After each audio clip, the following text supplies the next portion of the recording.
जोहार साथियों, सांस्कृतिक बदलावों के ऐसे वीडियोस के लिए चैनल को सब्सक्राइब करें, लाइक, शेयर और कमेंट करें।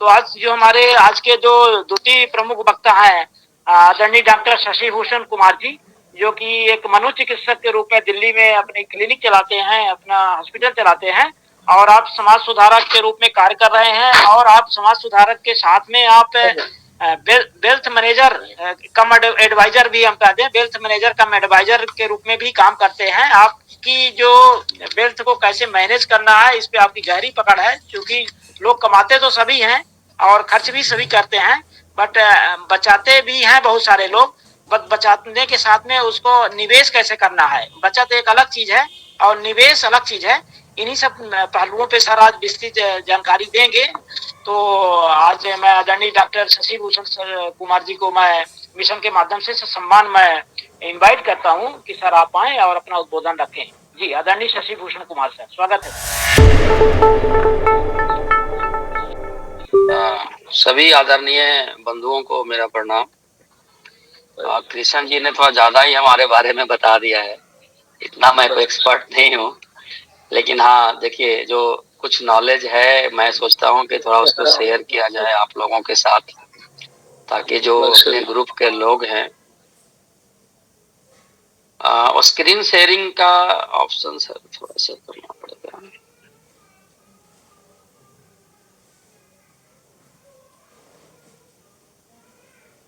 स्क्रीन शेयर उधर से हो रहा है सर, आपको आवाज आ रही है? हेलो आदरणीय अशोक जी, सर का पावर पॉइंट कुछ प्रेजेंटेशन होगा तो स्क्रीन शेयरिंग हो जाएगी क्या सर की? हो जाएगी। आपको हाँ, को होस्ट बनाना पड़ेगा, वो होस्ट बना दीजिए हो तो होगा। हाँ, को होस्ट बना दीजिए आदरणीय शशि भूषण सर को। ठीक है सर, आ रहा है अभी, अब शायद दिख रहा होगा। जी स्टार्ट हो गया है। जी दिख रहा है सर जी।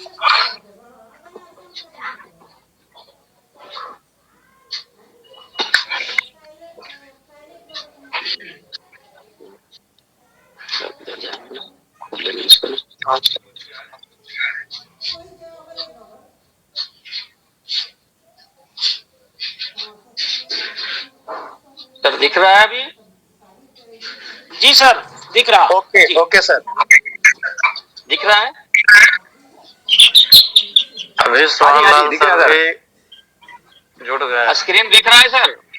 स्क्रीन दिख रहा है फ्रीडम, उसको स्क्रीन दिख रहा है बिल्कुल। आप बताइए। और बाकी सभी साथियों से अनुरोध है कि कृपया अपने माइक को म्यूट कर लेंगे, ताकि हम सर की आवाज को और प्रेजेंटेशन को बेहतर तरीके से देख सकें। ठीक है sir, okay. Full screen mode में कर लीजिए सर, फुल स्क्रीन मोड में कर लीजिए। हाँ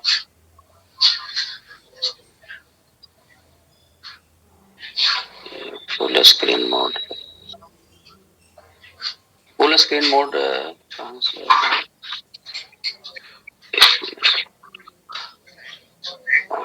फुल स्क्रीन मोड ऊपर में ऑप्शन है full screen mode, start full screen. Yes ठीक है सर, अब आ रहा है सर?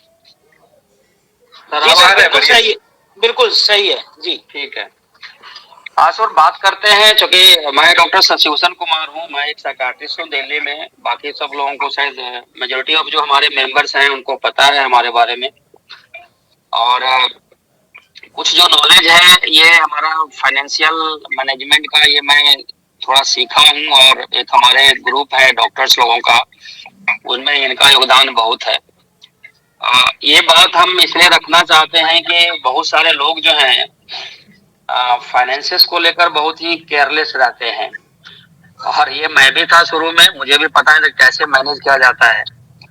लेकिन आप बहुत लोग हम लोग कमाते हैं बहुत, लेकिन उसमें हम बचाने का जो स्कोप होता है या जो हमको सेविंग करना चाहिए वो नहीं करते हैं। और जो इस बात से आगे बढ़ने के पहले मैं जरूर कहूंगा कि जो मैं कहने जा रहा हूँ उसको आपको अक्षरश वैसे मान नहीं सर, लेना है। सर मैं एक थोड़ा इंटरप्ट करना चाहूंगा। आदरणीय मनोज पटेल जी और आदरणीय सोहन लाल गंगवार सर से अनुरोध है कि कृपया अपने माइक को अभी म्यूट कर लेंगे। सर का वक्तव्य खत्म होने के बाद आदरणीय सोहन लाल गंगवार सर का वक्तव्य होगा। जी जी सर, सर कंटिन्यू रखें अपना। जी, जो मैं बोलने जा रहा हूँ इसको आप सुने, और हो सकता है कि हमारी सभी बातें वो सही ना भी हो, तो जो पसंद आता हो आप उसको एक्सेप्ट कर सकते हैं।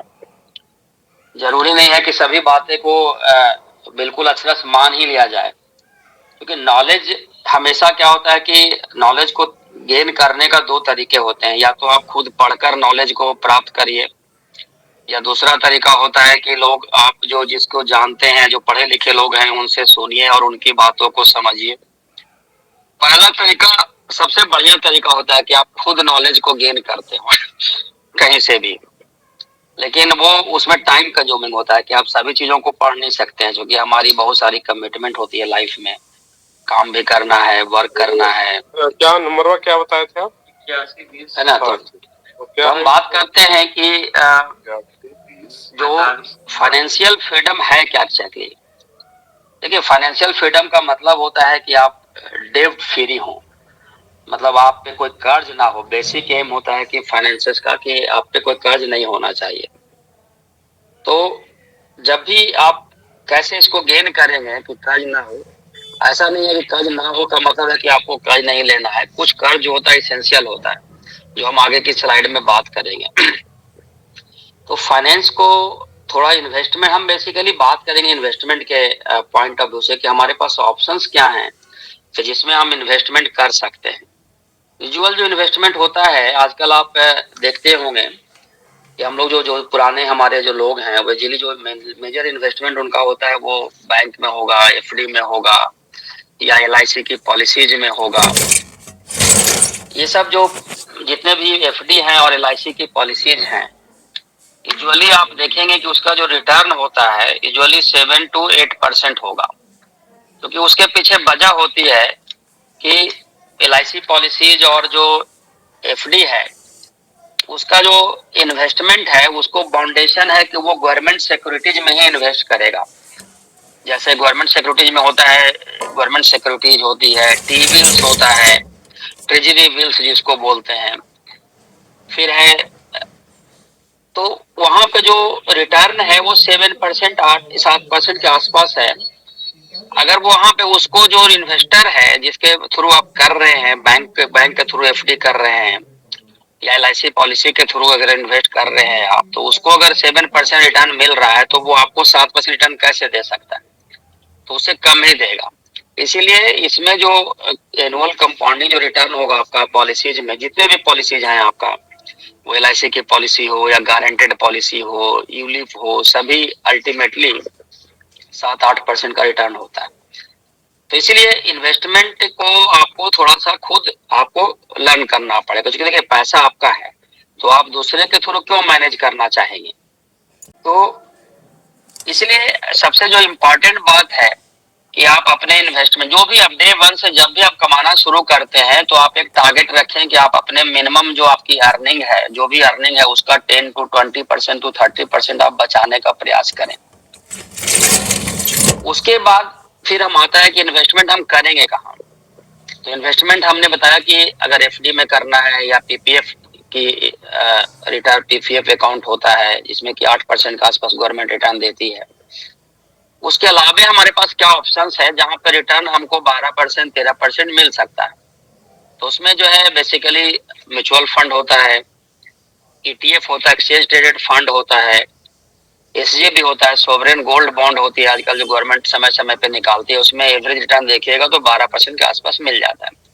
जो फोर्थ ऑप्शन है वो शेयर है, जो जिसको हम लोग स्टॉक मार्केट बोलते हैं। यूजुअल सोसाइटी में एक कॉन्सेप्ट है कि जो शेयर मार्केट में हम इन्वेस्टमेंट करते हैं, तो हम जो बात करते हैं कि शेयर में यूजुअली लोग जो सोचते हैं कि जो सबसे ज्यादा रिटर्न जहां मिलता है आपको एवरेज रिटर्न 20% के आसपास आपको आराम से मिलेगा अगर आप लॉन्ग टर्म इन्वेस्ट करते हैं तो। लेकिन इन जनरल लोगों को लगता है कि ये गैम्बल है। गैम्बल वही लोग करते हैं जो कि जनरली जो पीपल हैं जो शेयर मार्केट में इन्वेस्ट करते हैं, बेसिकली वो शॉर्ट टर्म के लिए इन्वेस्टमेंट चाहते हैं। और वो एफडी में तो आप 10 साल का रिटर्न 10 साल तक वो इन्वेस्ट करेंगे, लेकिन शेयर मार्केट में वो चाहेंगे कि हम 1 साल इंटर करें और 1 साल में हमको पैसा जो है डबल से ट्रिपल हो जाए, और इसीलिए वो लूज करते हैं। वहां पे उनको रिटर्न नहीं मिलता है तो उनको लगता है कि तो जुआ है।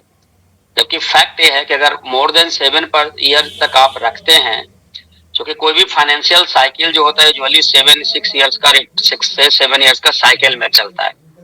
किसी भी कंट्री का फाइनेंशियल अगर आप ग्रोथ सर्कल देखेंगे तो जो वर्ल्ड का बेस्ट इन्वेस्टर्स है, ग्राहम स्मिथ का आप इंटेलिजेंट इन्वेस्टर करके किताब है, उसको अगर पढ़ेंगे तो यूजुअली वो कहते हैं कि 7 to 8 ईयर्स का इन्वेस्टमेंट पीरियड आपके पास होना चाहिए, तभी आप शेयर मार्केट में इन्वेस्ट करें और उसमें आपका लॉस नहीं होगा सर्टेनली। तो बेस्ट रिटर्न आपको इक्विटी से मिलेगा। अब हम ऑप्शन जो अभी हम आप इसी को बात कर रहे थे कि टिपिकल जो माइंडसेट है हमारे सोसाइटी का कि हम इन्वेस्ट करेंगे तो वो जमीन में पैसा लगा देंगे या कैश के रूप में रखेंगे या एफडी में करेंगे या पीपीएफ में करेंगे एट बेस्ट, या एलआईसी की पॉलिसी खरीद लेंगे। लेकिन आज के दिन में आप ये देखते होंगे कि जितने भी आपका जो वर्ल्ड का जितना भी जो लीडर्स है, जो वर्ल्ड के जो रिच लोग हैं, जितने भी टॉप वर्ल्ड के जो, उसका इन्वेस्टमेंट कहाँ है? उसका इन्वेस्टमेंट टोटल जो है मार्केट में है। वो मार्केट कैपिटल के हिसाब से उसको रिच माना जाता है, ना कि उसके पास रियल एस्टेट कितना है और एफडी कितना है या कैश कंपोनेंट कितना है।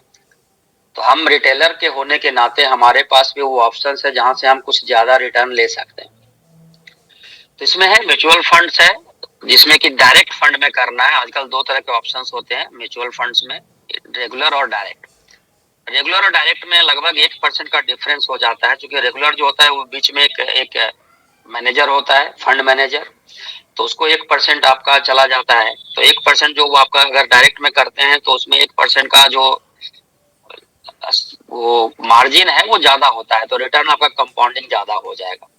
सेकंड जो ऑप्शन है कि एक्सचेंज ट्रेडेड फंड है, इसमें लिए आपको डीमैट अकाउंट खोलना पड़ेगा। एक्सचेंज ट्रेडेड फंड में जो हमारा बेस्ट निफ्टी शेयर मार्केट का जो 50 शेयर्स हैं, 50 कंपनियां इंडिया के टॉप 50, इसको निफ्टी 50 कंपनीज बोलते हैं, उसमें इन्वेस्ट करता है। जब वो 50 कंपनी इंडिया की टॉप चलेगी तो ये आपका भी चलेगा, और इसके एवरेज रिटर्न लगभग 12 से 13% का आता है। शेयर में आपको लगभग 7 साल का अगर कहते हैं तो 7 से 10% का, 20% का रिजल्ट आ सकता है। जो फोर्थ इंपॉर्टेंट है जैसे गोल्ड है, एसजीबी जिसको बोलते हैं सोवरेन गोल्ड बॉन्ड, वही कंपनी इंडिया जो है गवर्नमेंट इसको रिलीज करती है, आरबीआई रिलीज करती है समय समय पे, और इसमें आपको एवरेज रिटर्न 12% के आसपास आता है, जो कि गोल्ड इन्वेस्टमेंट का बेस्ट ऑप्शन है। लेकिन हमारे देश में क्या है कि हम लोग गोल्ड के रूप में इन्वेस्टमेंट कहाँ करते हैं, तो जो है हम लोग से जेवर खरीद लेते हैं, ऑर्नामेंट खरीद के रख लेते हैं। जबकि ऑर्नामेंट में आपको देखिएगा तो मेकिंग चार्जेज होता है जो कि आपका डिप्रिसिएटिंग हो गया, जब आप बोलेंगे तब इसको ऑन करना पड़ेगा, वो डिप्रिसिएट हो जाता है। और अगर आपको मान लीजिए अपने बच्चे के लिए शादी के लिए खरीदना है, मान लीजिए कि आप ऑर्नामेंट खरीद रहे हो, तो अभी आप गोल्ड एसजीबी में इन्वेस्ट करो। 15 साल के बाद आपको शादी करनी है मान लीजिए बच्चे की, आप 15 साल के बाद एसजीबी को बेचो और उस पैसे से उस समय गोल्ड खरीदकर गोल्ड ऑर्नामेंट खरीदो, इसमें रिटर्न आपको ज्यादा ही मिलेगा। थर्ड जो इम्पोर्टेंट बात होता है कि हम लोग इन्वेस्टमेंट को इंश्योरेंस के साथ मिक्स करते हैं। आजकल जैसे बहुत सारे प्लान चलते रहते हैं कि इंश्योरेंस के साथ इन्वेस्टमेंट, इसमें इतना % इंश्योरेंस रहेगा और आपको इतना % का उसमें टर्म प्लान मिल जाएगा। कभी भी ये गलतियां नहीं करें, आपका इन्वेस्टमेंट अलग कंपोनेंट रहना चाहिए और इंश्योरेंस अलग रहना चाहिए। इंश्योरेंस लाइफ में ज्यादा लेने की जरूरत नहीं है। इंश्योरेंस 2 ही इंश्योरेंस है जो लाइफ में बहुत जरूरी है। एक तो है कि हेल्थ इंश्योरेंस आपके पास होना चाहिए, मेडिकल इंश्योरेंस जरूरी है आज के दिनों में, और वो लगभग आपका 15 to 20 लाख का होना चाहिए एवरेज। 10 लाख का तो मिनिमम लीजिए, क्योंकि आजकल जो कॉस्ट है हॉस्पिटल का बहुत ज्यादा हो गया है, तो नहीं तो फिर आपको पॉकेट से देना पड़ेगा। तो ये आपको इसेंशियल इन्वेस्टमेंट, आप इसेंशियल खर्चा मान के चलना पड़ेगा कि मेडिकल इंश्योरेंस में जो खर्च है वो इसेंशियल है और वो आपको करना है फ्यूचर के लिए। सेकेंड जो इंश्योरेंस है वो है टर्म इंश्योरेंस, कि अनटुवर्ड सिचुएशन में आपको अपनी फैमिली के लिए कुछ सेफ्टी नेट होगा जो मिलेगा, तो आपको टर्म इंश्योरेंस लेके रखना है और हेल्थ इंश्योरेंस रखना है। 2 इंश्योरेंस के अलावा कोई भी इंश्योरेंस लेने की जरूरत नहीं है। बाकी जो आपके पास पैसा है आप उसको इन्वेस्टमेंट में लगाइए। ये जो 4 ऑप्शंस आपको हमने बताया कि इक्विटी, गोल्ड, रियल एस्टेट, जिसमें होम है, घर है आपका, या बिजनेस, कॉमर्शियल प्रॉपर्टी अगर आप लेना चाहते हैं वो ले सकते हैं। 4th है डेब्ट फंड। डेब्ट फंड में, म्यूचुअल फंड में आर्बिट्रेज फंड होता है जहां पे आप अपना पैसा डाल सकते हैं, 7% का रिटर्न होता है, लेकिन वो प्रिंसिपल आपका सेव रहता है। और नहीं तो आप जनरल अकाउंट में, अपने अकाउंट में भी रख सकते हैं, 4-5% उस पर रिटर्न मिलता है, या एफडी में रख सकते हैं, जो डेब्ट कंपोनेंट है। अब है कि बात कहाँ पे हम कितना करेंगे, इक्विटी में कितना करेंगे, गोल्ड में कितना करें, रियल एस्टेट में कितना करें। तो देखिए, ये कॉमन एक रूल होता है कि जितना आपका एज है उसमें से आप 100 में से उतना एज घटा दीजिए। मान लीजिए आपका 50 साल एज है, तो आपका इक्विटी में इन्वेस्टमेंट यूजुअली 50% होना चाहिए, उससे ज्यादा नहीं होने चाहिए। बाकी रेस्ट जो 50% है उसको आप गोल्ड में या डेब्ट फंड में रखें।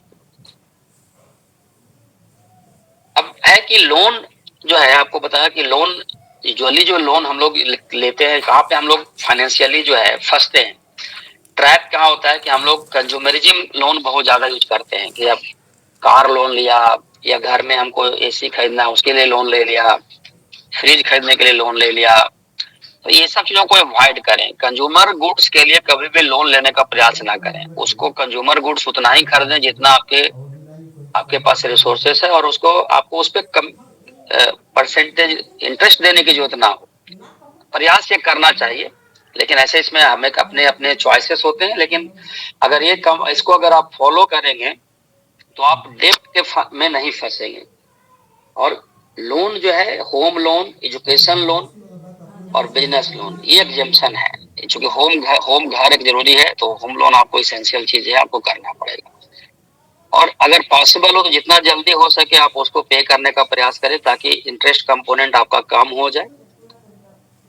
और कुछ भी खरीदते हैं लाइफ में, देखिए हम लोग फाइनेंशियल में क्या होता है कि बहुत सारी चीज हम लोग घर में ऐसे खरीद के रखे रहते हैं, बहुत सारे छोटे छोटे सामान होगा। आप देखिएगा कि हम लोग ऐसे कंज्यूमरिज्म में फंसे हुए हैं कि सब लोग जो है, आपको क्या बोलते हैं, माइक्रोवेव ओवन और ये कितना लोग यूज करते हैं उसको, इसका कि कोई यूटिलिटी नहीं है, बहुत सारे यूटिलिटी नहीं है, वो रखा रहेगा। लेकिन हाँ, एक सोसाइटी में एक इम्प्रेशन होने के लिए भाई हमारे घर में ये होना चाहिए। डाइनिंग टेबल बहुत लोग रखे रहते हैं, हमारे घर में पड़ा हुआ है, 4 साल से पड़ा हुआ है, हमने एक दिन भी खाना नहीं खाया होगा उसमें। तो ये यूजलेस चीजें हैं मेरे हिसाब से। हम लोग देखा देखी बहुत सारी चीजें करते हैं जो कि नहीं करना चाहिए, और हम लोग को बचना चाहिए इन सब चीजों से। अब है कि म्यूचुअल फंड में आप कहाँ इन्वेस्ट करेंगे, कैसे पता करेंगे कि कौन सा फंड अच्छा है, तो हम उस पर बात करेंगे। कि देखिए, अब अगर आप इसको देखेंगे तो 2 तरह के प्लान होते हैं, एक रेगुलर प्लान होता है, एक डायरेक्ट प्लान होता है। तो हमेशा डायरेक्ट प्लान में करना है, कोई एजेंट के थ्रू प्लान नहीं करनी है। डायरेक्ट प्लान को करेंगे, आपका 1% से ज्यादा रिटर्न आपको रेगुलर प्लान की तुलना में ज्यादा मिलेगा। इसके लिए बेस्ट साइट है एक valueresearchonline.com। आप इस पे जा सकते हैं और यहाँ से आपको देख सकते हैं। मैं आपको एग्जाम्पल बताता हूँ, आपको अभी आपको ले चलता हूँ वहां पे, जैसे कि आप पता लगेगा आपको कि कितना इसमें आपको रिटर्न आ सकता है। तो मैं देखिए, जैसे मैंने एक देखिए आपको एक स्लाइड है, ये है स्मॉल कैप फंड का long term planning. Long term में आप देखेंगे कि देखिए 5-10 ईयर्स का रिटर्न अगर देखते हैं इसमें एक्सिस स्मॉल कैप में, तो लगभग 24% का है। इसमें अगर निप्पॉन इंडिया का देखिएगा तो लगभग 28% का है। कोई भी इन्वेस्टमेंट जो है 28% रिटर्न नहीं देती है, 10 साल का रिटर्न है। तो ये एक है जहां से आप हर एक अपने साइट्स के, अपने फंड के बारे में ढूंढ सकते हैं। और म्यूचुअल फंड का मेनली 4 कंपोनेंट होता है, जिसमें कि आपको स्मॉल कैप फंड होता है, लार्ज कैप फंड होता है, मिड कैप फंड होता है। तो आप हर एक ग्रुप से एक एक 2-2 फंड यूज कर सकते हैं। और मिनिमम इन्वेस्टमेंट यूजुअली 500 रुपए का जरूरत होता है। तो आप चारों फंड में मान लीजिए 2000 रुपया इन्वेस्ट करना चाहते हैं, तो 500 रुपया 3 फंड में आप इन्वेस्ट कर दीजिए, एक मिड कैप में, एक स्मॉल कैप में, एक स्मॉल कैप में, एक मिड कैप में और एक लार्ज कैप में।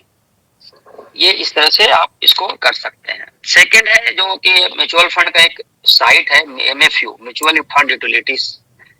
यहाँ पे आप जाके, आपको सबसे पहले MFU पे जाके एक नंबर जनरेट करना, उसको हम लोग ECAN नंबर बोलते हैं। अगर आप उस पर जाएंगे तो एक ऑप्शन आएगा जनरेट टू ECAN। इस पर रजिस्टर करके आप ECAN नंबर डेवलप करेंगे तो आपको जितना भी फंड है, म्यूचुअल फंड इंडिया में चल रहा है, सब आपको उस पर दिखेगा। और उसमें आप कोई भी फंड पे आप डायरेक्ट इन्वेस्टमेंट वहां से कर सकते हैं, जो कि आपके बैंक से लिंक्ड होता है, तो ये बहुत आसान हो जाता है। इसके अलावा म्यूचुअल फंड में इन्वेस्टमेंट आप कैम्स भी साइट है जिसके थ्रू कर सकते हैं, कि फिनटेक है उसके थ्रू कर सकते हैं, या इंडिविजुअल फंड हाउस है, जैसे कि अगर आप HDFC म्यूचुअल फंड में करना है तो HDFC के साइट से कर सकते हैं, एक्सिस बैंक में करना है तो एक्सिस बैंक के साइट से कर सकते हैं, अगर आपको ICICI म्यूचुअल फंड में करना है तो ICICI म्यूचुअल फंड की साइट से कर सकते हैं। इस तरह से अलग अलग है, लेकिन बेहतर ऑप्शन ये है कि आप MFU पे एक ईकैन बनाएं। इसके बारे में अगर किसी को दिक्कत होगी तो हम आपको बता देंगे बाद में डिटेल उसके लिए कि कैसे कर सकते हैं, कैम्स के थ्रू कर सकते हैं। और इसमें से एक कैटेगरी सबको सेलेक्ट करिए। इनिशियल स्टेज इन्वेस्टमेंट आपको म्यूचुअल फंड से शुरू करिए। जब भी आप मान लीजिए 2000 रुपए इन्वेस्ट करना है, आइडियली आपका जो सेविंग होना चाहिए, मैं आपको बताया बार बार कि 20% आपका टोटल इनकम का होना चाहिए पर मंथ। आप उसको पहले इन्वेस्ट करिए, देन आप स्पेंड करिए। लोग क्या करते हैं, पहले स्पेंड करेंगे फिर इन्वेस्ट करते हैं, ये इसको उल्टा करना है। आपको पहले इन्वेस्टमेंट करना है 20%, देन हम जो बचेगा पैसा उसमें हम खर्चा करेंगे। और बहुत ज्यादा फंड में नहीं इन्वेस्ट करना है, नहीं तो फिर उसको जो कंपाउंडिंग होती है वो थोड़ा गड़बड़ हो जाएगा। फिर आपको सेकंड जो इम्पोर्टेंट इन्वेस्टमेंट एरिया है जो गोल्ड है, कि गोल्ड ऑर्नामेंट आप में लोग इन्वेस्ट करते हैं, जबकि वो इन्वेस्टमेंट नहीं है, वो एक इसेंशियल नीड है। जो कि आप अपने घर में झगड़ा हो जाएगा अगर आप गोल्ड ऑर्नामेंट नहीं खरीदेंगे मैडम के लिए, तो ये जरूरी है कि आप बेसिक खरीदें। लेकिन अगर लॉन्ग टर्म के लिए आप सोच रहे हैं कि हमको बच्चे की शादी वादी के लिए खरीदना है ऑर्नामेंट और अभी खरीद के रख लें, गोल्ड महंगा हो जाएगा, तो वैसा है नहीं। आप उस पैसे को अभी SGB में इन्वेस्ट कर दीजिए। 10 साल के बाद SGB, यूजुअली इसका जो SGB का जो पीरियड होता है वो 7 ईयर का होता है लॉकिंग पीरियड। 7 साल के बाद मैच्योर होता है, और ये मैच्योर होगा तो आपको वो टैक्स फ्री होता है। मैच्योरिटी अमाउंट पे आपको टैक्स नहीं लगता है, तो उसको आप रिडीम करके उस समय आप ऑर्नामेंट खरीद सकते हैं। और इसका एक एडवांटेज होता है कि 2.5% आपको इंटरेस्ट भी मिलता रहेगा फेस वैल्यू पे। फेस वैल्यू क्या होता है कि गवर्नमेंट एक रिलीज जब करती है तो उसका एक फिक्स करती है प्राइस, वो कि इसका प्राइस कितना होगा। तो वो मान लीजिए जैसे अभी गोल्ड मान लीजिए 6700 है, 67,000 रुपया, तो 1 ग्राम का वो प्राइस फिक्स करती है। मान लीजिए 68,000 गोल्ड है तो वो 6800 रुपया के आसपास उसका फेस वैल्यू रहेगा। तो आपको 6800 रुपया पे वो सीरीज मिलेगा। आपको जितना आप इन्वेस्ट करना है, 1 यूनिट का 6800 रुपया दाम रहेगा। 10 ग्राम खरीदिएगा, 1 ग्राम 10 ग्राम खरीदिएगा तो 68,000 रुपया इन्वेस्टमेंट होगा। ये आप अगर 7 ईयर तक रखते हैं तो ये जो मैच्योर होगा तो लगभग 12 से 13% का रिटर्न आता है। वो कैलकुलेटेड है हमारा सब चीज, तो और वो टैक्स फ्री होता है। उस पैसे को आप मान लीजिए 10 साल के बाद आपको बच्चे की शादी कर रहे हैं, तो उस पैसे को उस समय आप बेचिए और उस समय गोल्ड उसी भाव से मिलेगा आपको। 12% का एडिशनल आपको फायदा होगा और उस समय खरीदिए, डिप्रिसिएशन नहीं होगा। तो गोल्ड का इन्वेस्टमेंट का ये बहुत बड़ा अच्छा ऑप्शन है SGB सोवरेन गोल्ड बॉन्ड। इसको आप डीमेट के थ्रू या RBI के थ्रू सेकेंडरी मार्केट से खरीद सकते हैं। अब आपको बता दिया कि कैसे आप देखोगे। म्यूचुअल फंड के बारे में हमने बात कर लिया कि उसमें वैल्यू सर्च पे जाएंगे तो उसमें स्टार रेटिंग करना होता है। आपको 5 स्टार रेटिंग में आपको जाना है। जैसे मैं आपको दिखाता हूँ, देखिए आप यहाँ से रिटर्न देखेंगे लॉन्ग टर्म में, तो यहाँ पे आप देखिए वैल्यू रिसर्च फंड रेटिंग है। इसमें रेटिंग में आप स्टार मार्क को केवल 5 स्टार को देखिए और 4 स्टार को देखिए, इसको अप्लाई कर दीजिए। तो जितने भी 4 स्टार और 5 स्टार रेटिंग के जो है वो यहाँ पे दिख जाएंगे आपको। इसमें से जो भी आपको बेस्ट लगता है, जो लॉन्ग टर्म रिटर्न इसका ज्यादा अच्छा है 10 साल का, उसमें आप इन्वेस्टमेंट शुरू कर सकते हैं। तो ये हुआ म्यूचुअल फंड का। रही बात, अब देखिए शेयर एक बहुत इंपॉर्टेंट एस्पेक्ट है जहां पे रिटर्न आपको 20% तक रिटर्न मिलता है। कंपाउंडिंग रिटर्न यूजुअली 20% मिलता है। अब लोग चूंकि इसमें थोड़ा सा आपको टाइम देना होता है, 7 ईयर से का लगभग, जब तक आपके पास पीरियड नहीं है तब आप इन्वेस्ट मत करिए शेयर मार्केट। 7 साल के साइकिल में अगर इन्वेस्ट करेंगे तो कभी भी आपको नुकसान नहीं होगा।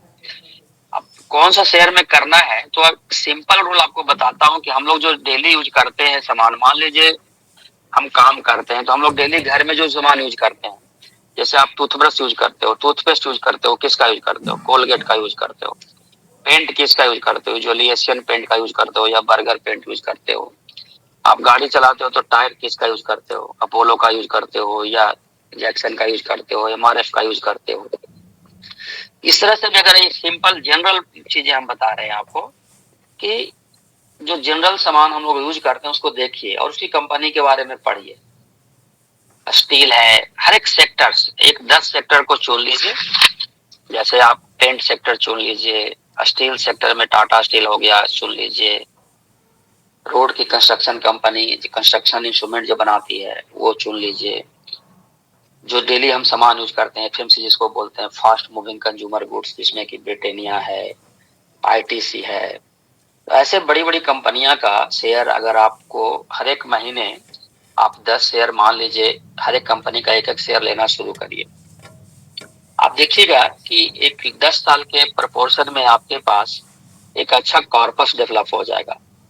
गलतियां हम लोग शेयर मार्केट के इन्वेस्टमेंट में जो करते हैं, मेनली हम सोचते हैं कि आज लगाएंगे और कल होकर शेयर मार्केट डबल हो जाएगा, और यहाँ पे सब लूज करते हैं मार्केट में पैसा। तो आपको मैं लॉन्ग टर्म में आपको दिखाऊंगा अपना इन्वेस्टमेंट, कभी बात होगी तो, कि कैसे इन्वेस्टमेंट होता है। तो ये जो बेसिक इन्वेस्टमेंट है कि आप एक मिनिमम अमाउंट आपको डिसाइड कर लीजिए और 5 शेयर या 10 शेयर सेलेक्ट कर लीजिए। जैसे आईटी सेक्टर में टीसीएस है, इन्फोसिस है, हर एक सेक्टर में 1-2 शेयर है। उसके लिए आप एनएससी साइट पे जाके देख सकते हैं कि उसका परफॉर्मेंस 10 साल में कैसा रहा है, या एक screener.com स्क्रीनर एक है जो है, आप उसको स्क्रीनर पे जाइएगा। देखिए स्क्रीनर पे आपको दिखाता हूँ कि स्क्रीनर पे कैसे आप सर्च करेंगे। देखिए मान लीजिए यहाँ पे आप कोई भी आईटीसी की कंपनी को डालिए, आईटीसी लिमिटेड यहाँ पे आपको दिखेगा। अब देखिए आरटीसी में यहाँ पे देखिए ऊपर में एक चार्ट है, इसका एनालिसिस है, क्वार्टर है, प्रॉफिट लॉस है। तो आपको प्रॉफिट लॉस, बैलेंस शीट और कैश फ्लो, ये 3 सेक्शन में देखना है आपको।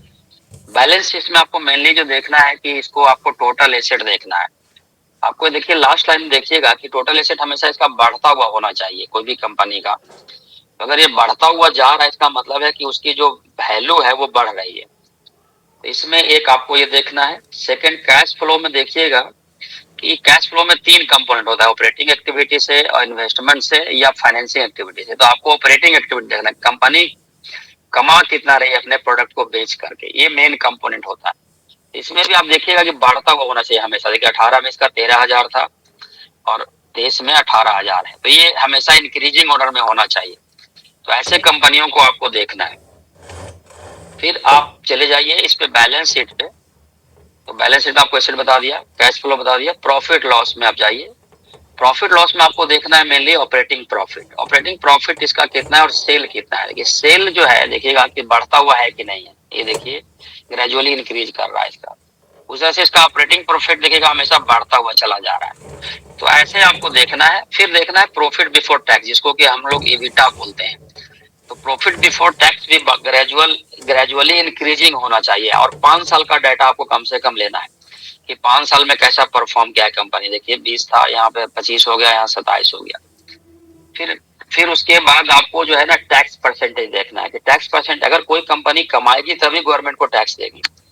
अगर कोई कंपनी टैक्स नहीं दे रही है इसका मतलब है कि वो घालमेल है कंपनी के पोर्टफोलियो में।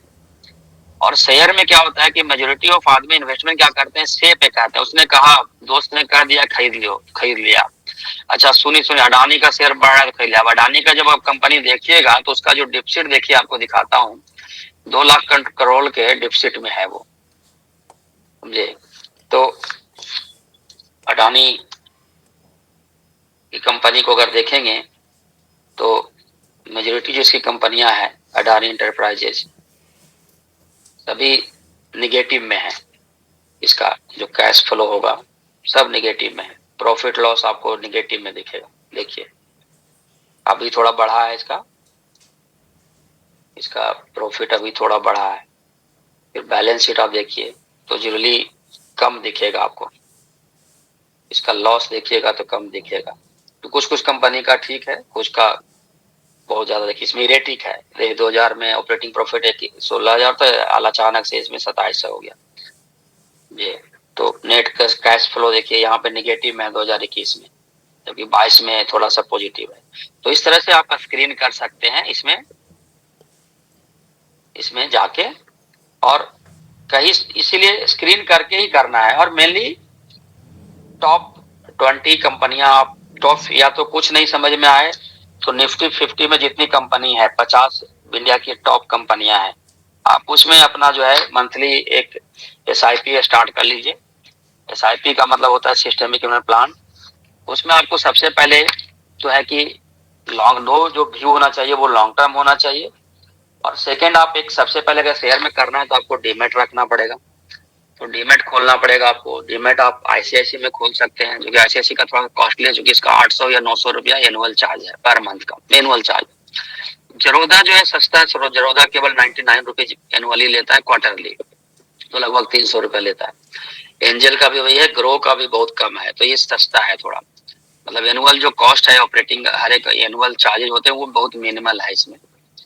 और आपको कम से कम 6 से 7 साल का रखना है।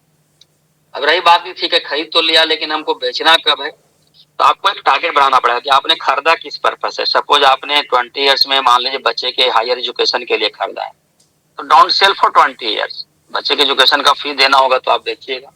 मान लीजिए डॉक्टर के मैरिज के लिए खरीदा है, तो आप डॉक्टर के मैरिज के बिफोर बेचिएगा, 1 साल पहले बेच दीजिए। क्योंकि अगर आप 7 साल से ज्यादा का इन्वेस्टमेंट करके रखेंगे तो उसमें निगेटिव में आप कभी नहीं रहेंगे, ये जान लीजिए। ये तो निश्चित है। तो आप उस हिसाब से आप उसको सेल आउट कर सकते हैं। या शेयर मार्केट में है कि आपको टारगेट बना लीजिए कि हमको 20% अगर शेयर इंक्रीज हो जाएगा, 20% इसको दो तरीके से रखना है कि 10 कंपनियां हैं उसको कभी नहीं बेचना है। जो बड़ी बड़ी कंपनी है उसमें आप मिनिमम जितना भी आपके पास सोर्स है उसके हिसाब से उसको इन्वेस्ट करते रहिए। और 10 कंपनी ऐसा चुनिए जिसमें कि आप 20% का इंक्रीमेंट हो गया तो हम उसको सेल आउट कर दिए, तो आपका कुछ रिटर्न भी मिलता रहेगा। तो ये दो तरीके से आप इसको ग्रेजुअली कर सकते हैं। अब देखिए, ये लॉन्ग टर्म इन्वेस्टमेंट का एक चार्ट है जो कि निफ्टी का है। निफ्टी 50 में अगर किसी ने 20 ईयर्स में, देखिए एवरेज रिटर्न 12% का है। किसी भी इन्वेस्टमेंट में आपको 12% नहीं मिलेगा। किसी भी फंड में आप चले जाइए, किसी भी जो इंश्योरेंस पॉलिसी है, इन्वेस्टमेंट पॉलिसी में आपको 7% से 8% से ज्यादा CAGR नहीं देगा।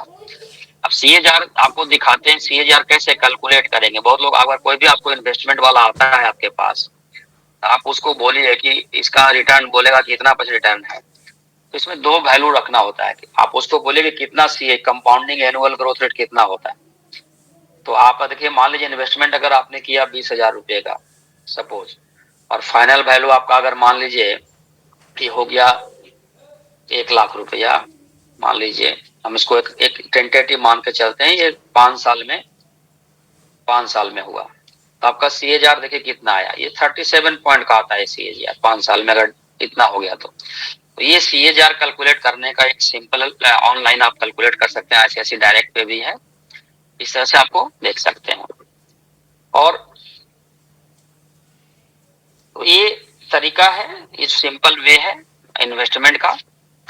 और इसमें बहुत सारी चीजें हमने अभी केवल आपको ब्रीफली बताया है कि ये कैसे करेंगे।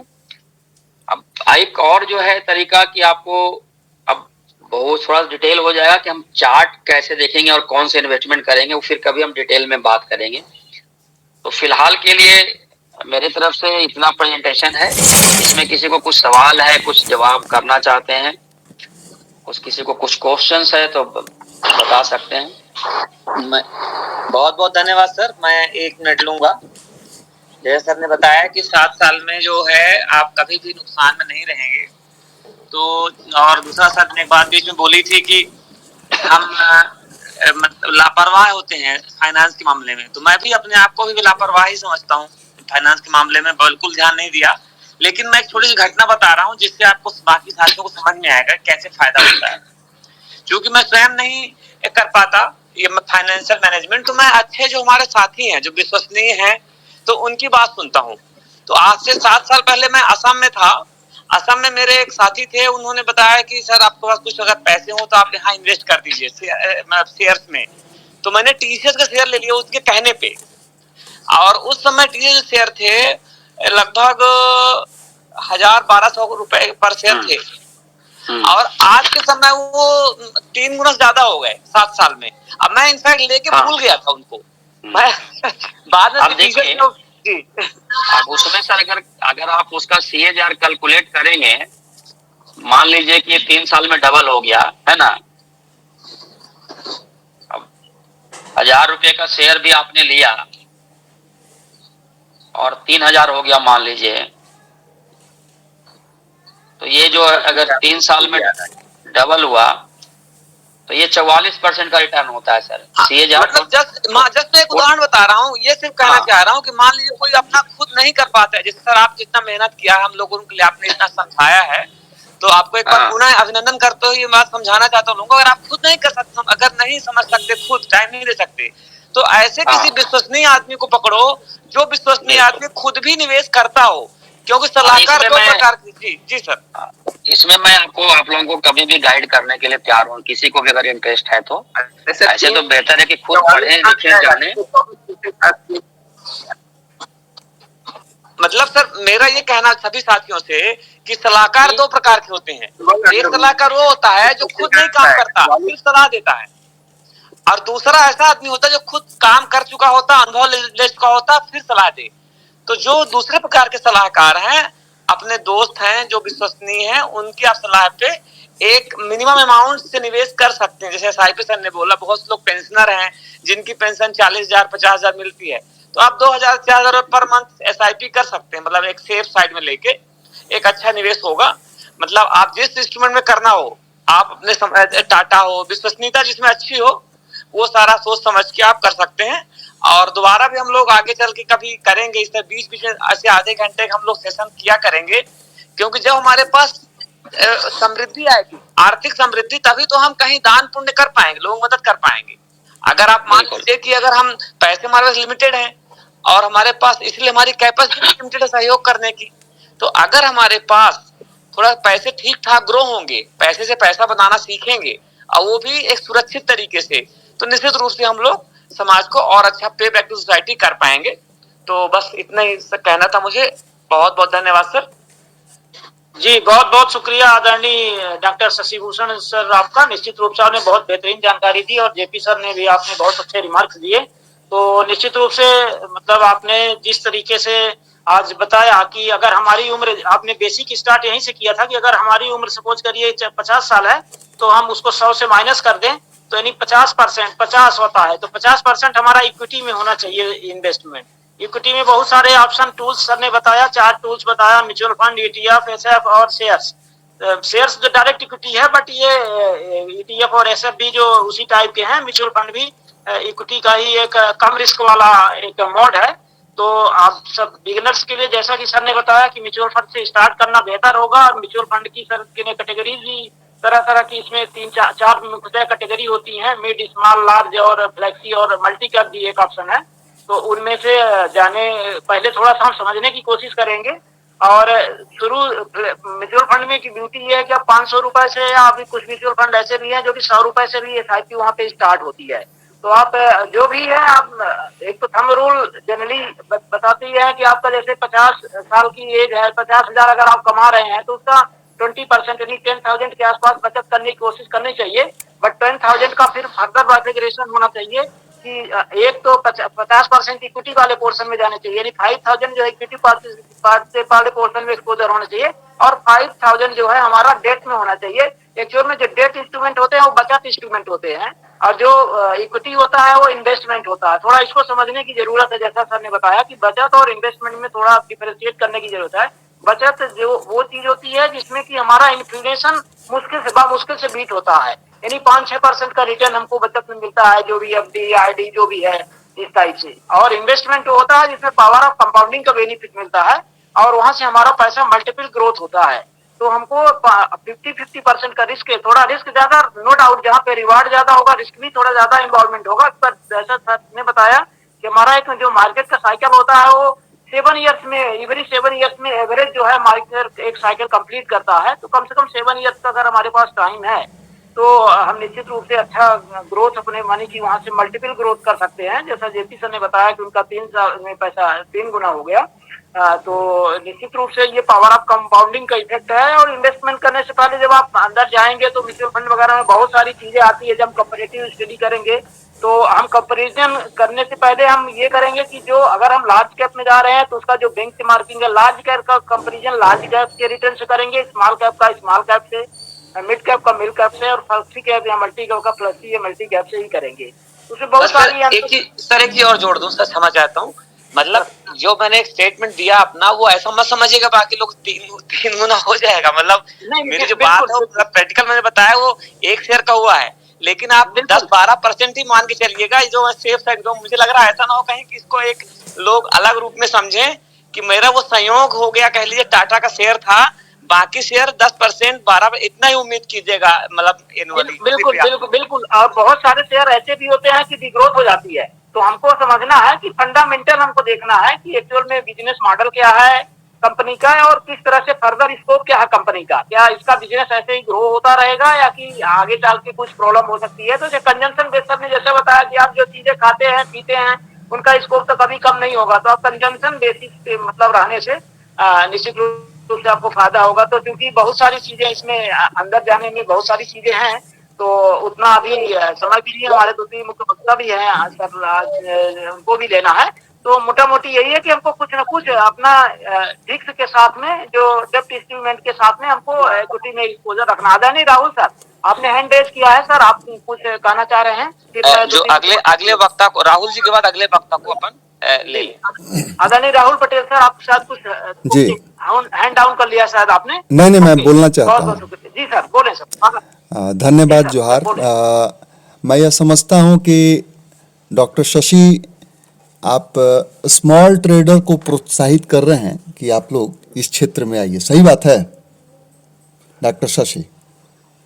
नहीं, ट्रेडर्स नहीं, इन्वेस्टमेंट का इन्वेस्टर्स ही, ठीक है, इन्वेस्टर्स ही। हम सर हम ट्रेडर नहीं है।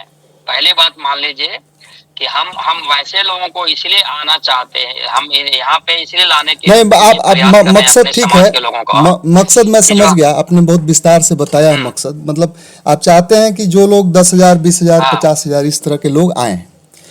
तो सवाल यह था कि आप इसको, इस पूरे ट्रेडिंग प्रोसेस को आप जीरो सम गेम मानते हैं कि नहीं?